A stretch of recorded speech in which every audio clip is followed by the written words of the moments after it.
નમસ્કાર દર્શક મિત્રો, ઇન્ડિયન કલ્ચરલ પ્રેસમાં આપનું હાર્દિક સ્વાગત છે। સમાચાર છે કે આણંદમાં ચિકોદરા ચોકડી નજીક નેશનલ હાઈવે ઉપર રોંગ સાઈડમાં પૂરપાટ ઝડપે પસાર થતી ટ્રક સામેથી આવતા સીએનજી આઈસર સાથે અથડાઈ હતી ને આ અકસ્માત સમયે આઈસરમાંની સીએનજી ટેન્કો ખાલી હોવાથી મોટી જાનહાનિ ટળી।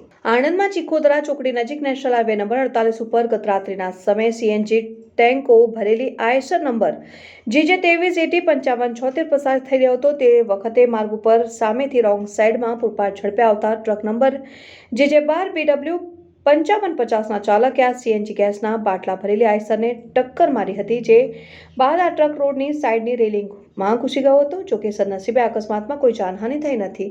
આ અંગે આઈસર ચાલક જણાવે છે કે હું ગેસ ભરાવવા માટે મોગર જતો હતો, તે સમયે રસ્તામાં આ અકસ્માત નડ્યો છે। સદનસીબે આઈસરમાંની સીએનજી ટેન્કો ખાલી હોવાથી મોટી જાનહાનિ ટળી છે અને અકસ્માતને પગલે વાલ્વ તૂટી જવાથી સીએનજી ટેન્કોમાં થોડો ઘણો વધેલો ગેસ લીકેજ થતો હોય છે અને અકસ્માત સર્જનાર ટ્રક ચાલક નશાની હાલતમાં હોવાનું લાગતું હતું।